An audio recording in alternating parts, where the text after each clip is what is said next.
10 വർഷത്തെ കാത്തിരിപ്പിനൊടുവിൽ ഇക്കുറി ഭരണത്തിൽ തിളക്കമാർന്ന വിജയത്തോടെ തിരിച്ചെത്താൻ കഴിയുമെന്ന ആത്മവിശ്വാസത്തിലാണ് UDF. 100 സീറ്റുകൾക്ക് മുകളിൽ നേടുമെന്ന ആത്മവിശ്വാസം ആവർത്തിക്കുകയാണ് നേതാക്കൾ. UDFന്റെ സുനാമി തരംഗം കേരളത്തിലുണ്ടാകുമെന്ന് പ്രതിപക്ഷ നേതാവ് VD സതീശൻ പറഞ്ഞു. വാദപ്രതിവാദങ്ങളും സജീവമായ പ്രചാരണ തന്ത്രങ്ങളും നിറഞ്ഞു നിന്ന ദിവസങ്ങൾ കലാശക്കൊട്ടിലെത്തുമ്പോഴും ആത്മവിശ്വാസക്കുറവില്ലാതെ UDF. സർവേകളെ കാര്യമാക്കുന്നില്ലെന്നും 100 സീറ്റുകൾക്ക് മുകളിൽ UDF വിജയിച്ചു കയറുമെന്നും പ്രതിപക്ഷ നേതാവ് VD സതീശൻ. സർക്കാരിനെതിരെയും CPM-നെതിരെയും ആരോപണങ്ങൾ ആവർത്തിച്ചു.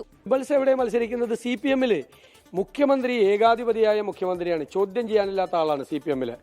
അദ്ദേഹത്തിന്റെ തട്ടകത്തിൽ 2 മുതിർന്ന നേതാക്കന്മാര് റിബലുകളായി മത്സരിച്ച് മുഖ്യമന്ത്രിയെയും പാർട്ടിയെയും ചോദ്യം ചെയ്യാണ്. ആലപ്പുഴയിൽ ചോദ്യം ചെയ്യാണ്, പാലക്കാട് ചോദ്യം ചെയ്യാണ്, മലമ്പുഴയിൽ ചോദ്യം ചെയ്യാണ്. മന്ത്രിമാരുടെ പ്രശ്നം എന്ന് വെച്ച് കഴിഞ്ഞാൽ മന്ത്രിമാർക്കെതിരായിട്ട് ആന്റി ഇൻകംബൻസി ഉണ്ട് ഭയങ്കരമായിട്ട്. ഗവൺമെന്റിനോടുള്ള വെറുപ്പും പ്രതിഷേധവും ഒക്കെ മന്ത്രിമാരോടുമുണ്ട്. UDF-ന് വൻ ആത്മവിശ്വാസമുണ്ടെന്ന PK കുഞ്ഞാലിക്കുട്ടി. UDF-ന്റെ വിജയം ഉറപ്പിച്ച പോലെയാണ് അപ്പുറത്തുനിന്ന് ഇപ്പോൾ വന്നുകൊണ്ടിരിക്കുന്ന പ്രതികരണങ്ങളൊക്കെ. കാസർഗോഡ് നിന്ന് എറണാകുളം എത്തുമ്പോഴേക്കും വിജയം ഉറപ്പിച്ചു കഴിയുമെന്നാണ് പ്രതിപക്ഷ നേതാവ് ആണയിടുന്നത്. ഭരണവിരുദ്ധ തരംഗം അലയടിക്കുമെന്ന് പ്രതീക്ഷ. തെക്കൻ കേരളത്തിൽ നിന്ന് കൂടുതൽ സീറ്റുകളും UDF ലക്ഷ്യമിടുന്നു. 24 കൊച്ചി.